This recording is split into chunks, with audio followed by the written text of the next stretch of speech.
Logic, Perfect the Remix, featuring Lil Wayne and A$AP Ferg. For a guy who claimed to be retired, Logic's been flooding the market now, hasn't he? And he's been doing so much so that I've lost interest in following all of his releases. Why? Because the quality of music just simply isn't there. Maybe because his hunger is no longer on display. If he had it his way, he would have retired, but financially, it makes no sense giving up your biggest financial resource when you have nothing else of equal value. And what happens when you force yourself to do things that you don't want to do? Most people put in half-ass work, and that's what the rollout of Bobby Tarantino 3 felt like. That's exactly what the vast majority of the songs that Logic been releasing has been feeling like. See, I prefer for great television shows to end one season too soon than one season too late. I'm not upset with shows like The Watchmen or Lovecraft Country only getting one season because they went out with amazing seasons. I would much rather have that than them becoming the next Power, which I haven't watched for seasons. And I haven't watched the spin-offs as well because the quality just fell off so much. Power is exactly what Logic is becoming. A washed-up rapper that has no interest in composing great music but is forced to remain in the game. So how do I feel about this song? It's meh. A song that's supposed to provide you with energy accompanied with bars, but that's not exactly what we get here. What we get is lacking bars, especially from Logic, as I've been saying this for years that he's not that lyrical as an individual. One would think as a fighting game player that I would enjoy this, with this indeed being a loose fighting game reference starting with that production that Lil Wayne also touches on with the flawless and perfect wordplay, but nope, this song sucks.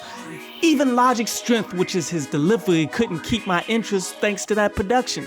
Overall, if your passion isn't in it, I would prefer someone with the talents of Logic to focus on building a brand of rappers who are hungry instead of forcing out uninteresting works like a bunch of this stuff has been. But don't get it twisted, Logic still has the capability to make great music, and I will wait on that. But I need Logic to focus.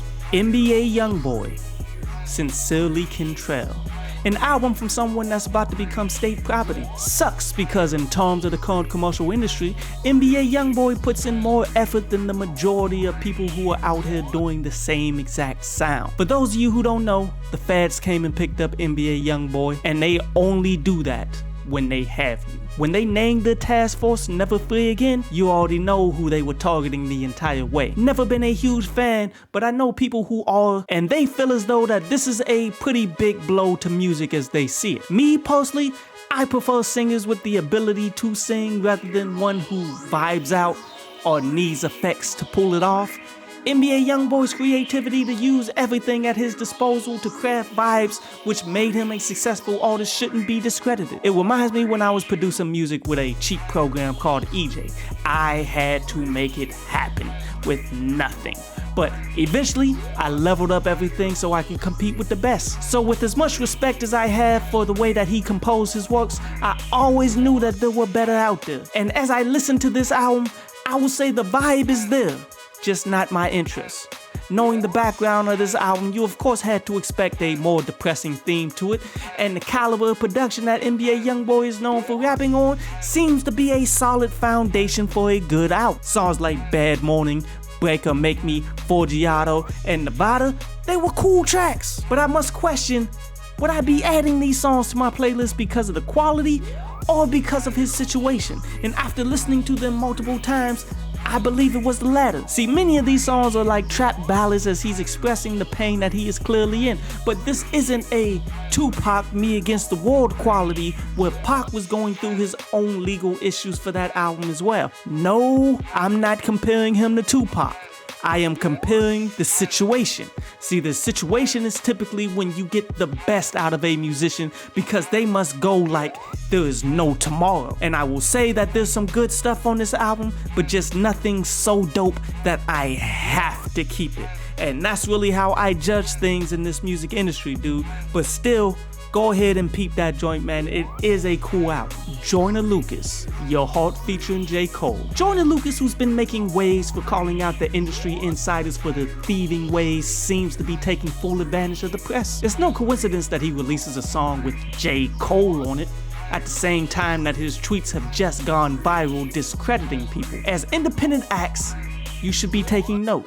People only care about what you have to say for a small period of time, so it helps having something ready to go just in case something does pop. And I always like Joyner Lucas' skill set when he's not going full coon on I'm not a racist, and his quality of music as an independent, I feel hasn't declined. Most likely because he's only had one album in mainstream, and that was that 508, 507, 2209.